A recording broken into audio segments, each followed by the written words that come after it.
Oh, I think it's starting. Don't start without me. Hello? Lucy? Yeah, we've started, Drew. Okay. Hello? This is Jeff Hudson, the director of Blood and Roses. I even wrote this. And Drew Arredondo, an extra. Okay, no, that's me right there. You sure?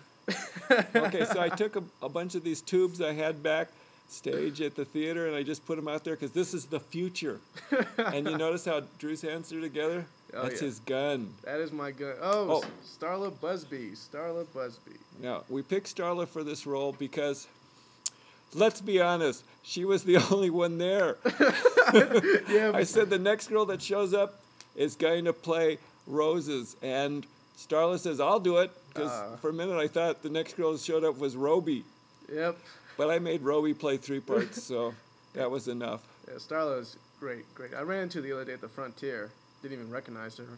Why it's the big shoot, I don't know. Well, I think you told me that we titled it the big shoot because, well, I get shot. Oh. Oh, look at that guy. It's Roby in a box. You know, I've noticed that when we working with you for all these years, I've noticed that you are the only director that lets you act out your most, I guess, wild, absurd? The absurd fantasies. You know, from a box to a drag to being a secret agent who doesn't even have a real gun to a bum. You know, I've done it all with you, pretty much. I've even played an old black man before. It was great. So we have the box. Just suddenly we see a box and everybody goes, "What the hell?" Yep, that's for a second I thought he's going to be a secret, you know, like a Basil expedition kind of agent. Oh. What? There's people in wheelie chairs and bad wigs and really strange costumes. Well, in the future, nobody walks. Everybody's in a wheelie chair or in a box. Except for that retard. Or laying on the... But why are these people running around? Because they're trying to put a stop to people that stand up. Ah. Get it? Yes. You sure now? Yes, I do. That's why. Why the hell we're all kind of running together? Why I'm not shooting anybody? He battles me, but hey. And this, see, that moment right there is one of those moments that you catch on camera that I absolutely regret. But it's perfect. It fits the whole mode. Okay, so what else we have here is these 2 people will appear later, but I just wanted the true weirdness here. Ah. Because... I don't know why. That's Heather. She's a fine young lady. It's Heather, and there's Peterson.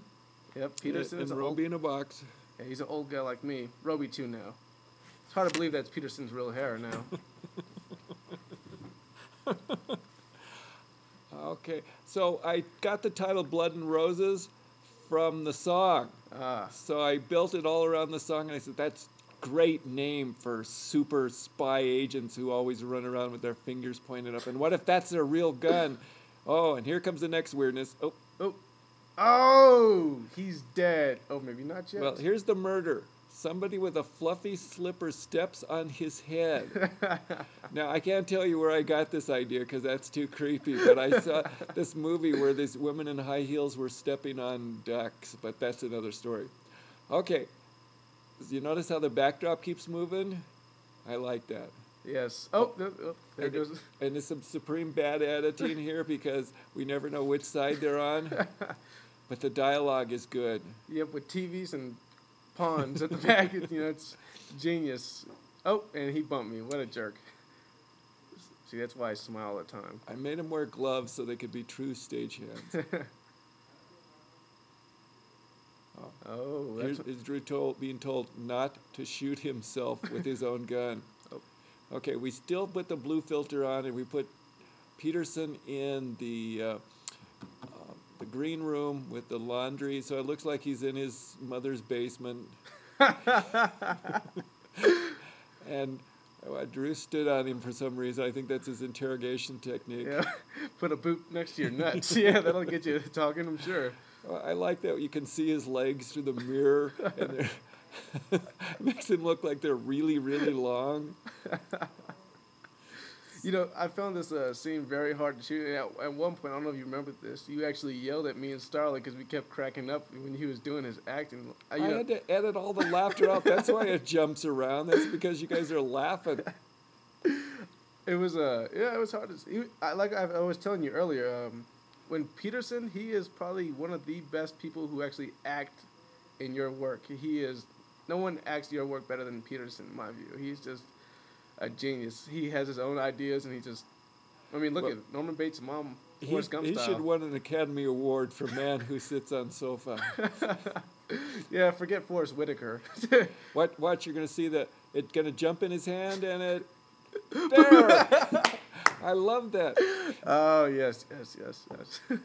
What's with the tilt? I don't understand that, or is this just bad?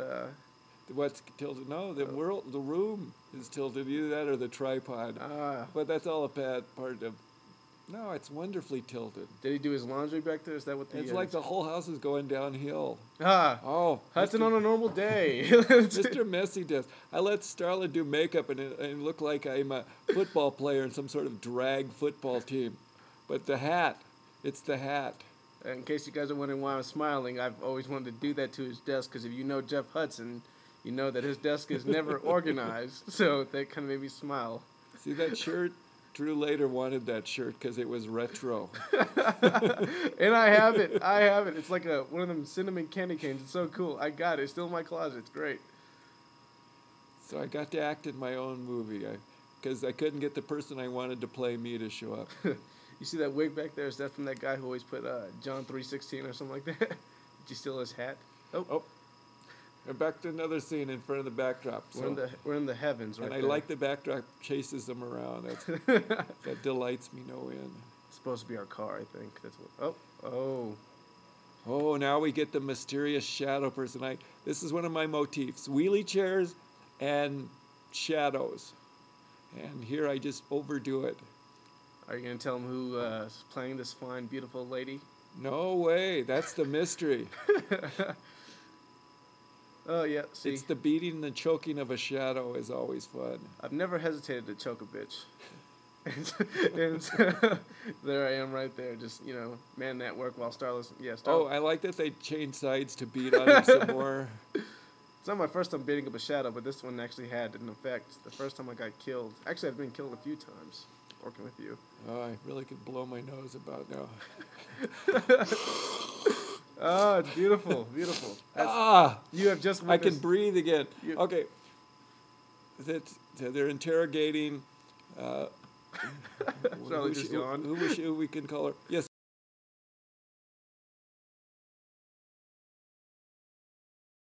Yes, she unfroze. Don't. It unfroze. Okay, we're back. We disappeared for a moment. We froze. Okay, it's not me. It's the editing equipment. Yeah. That's why. Okay, they're getting up. They're leaving the way and they're running away.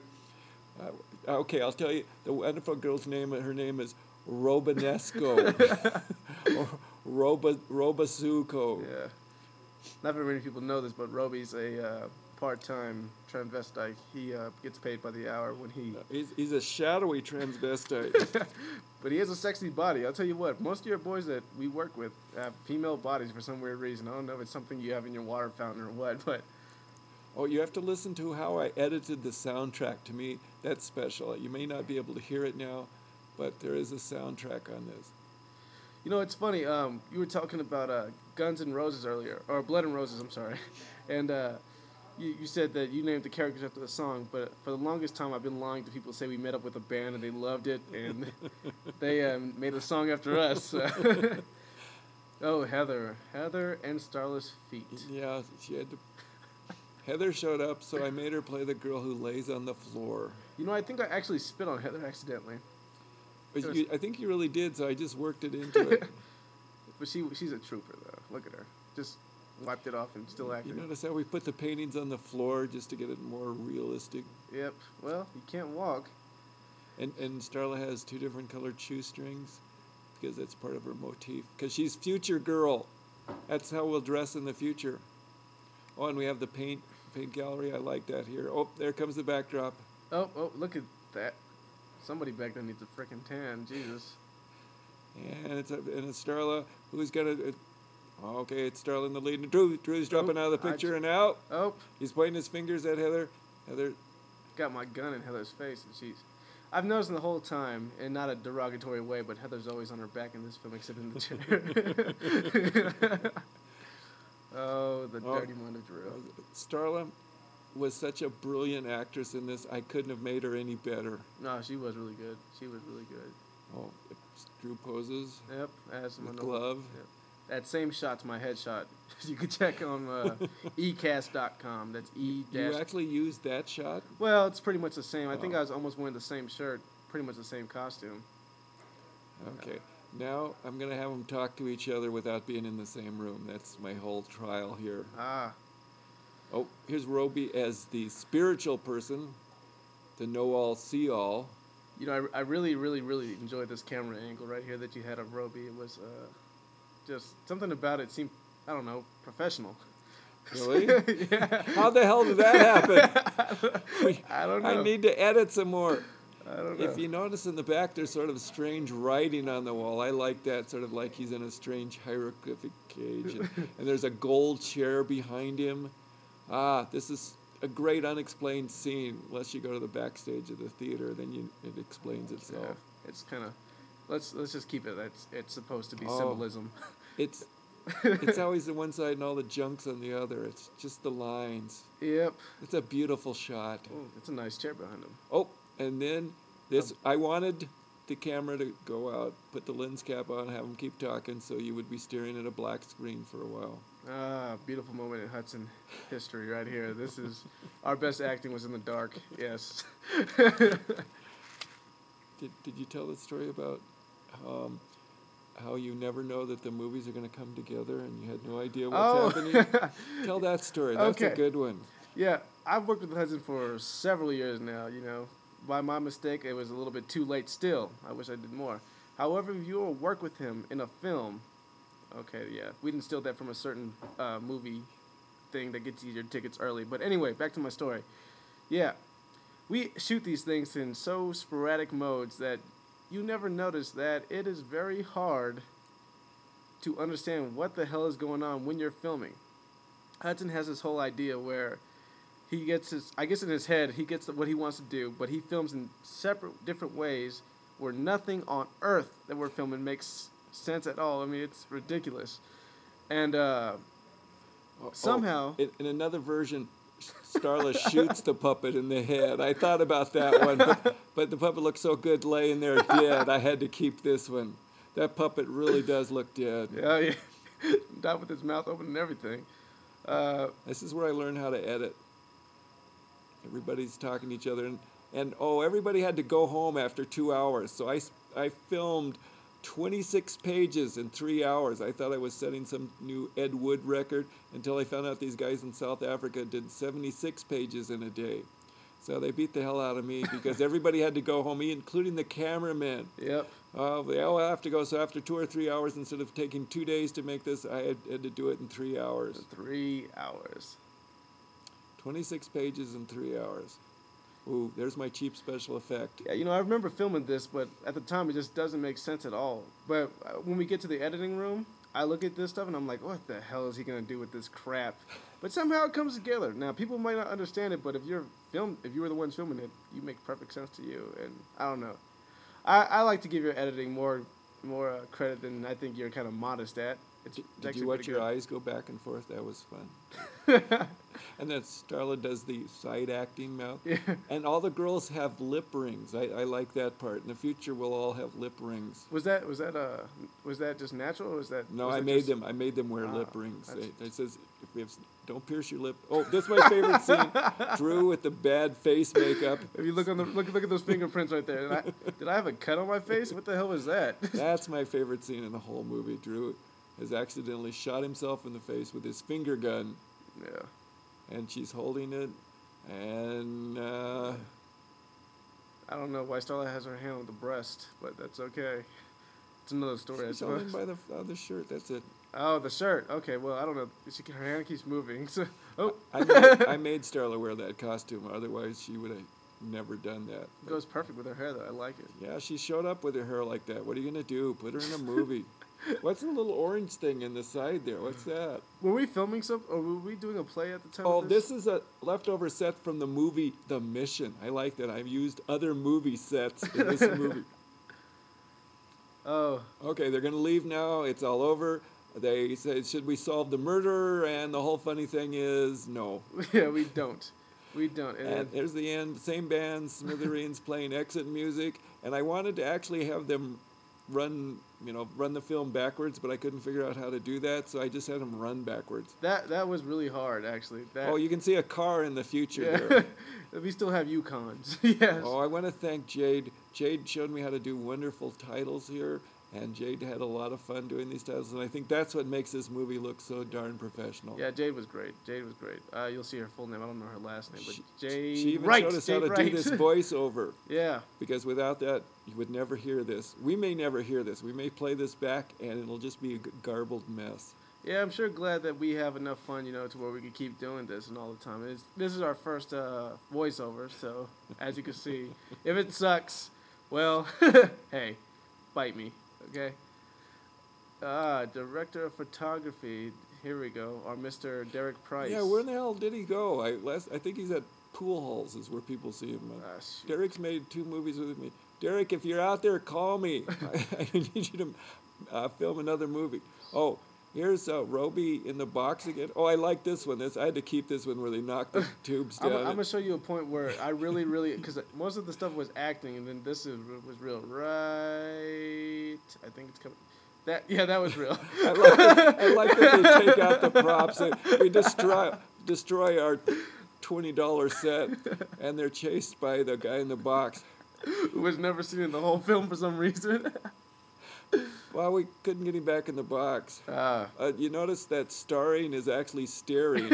I've always noticed that. I never want to say nothing because I felt kind of rude. But well, since then, I've always had it staring somebody. That's okay. Staring. Yeah, because, technically we are staring somebody, so. Eric Peterson. Peterson, great man.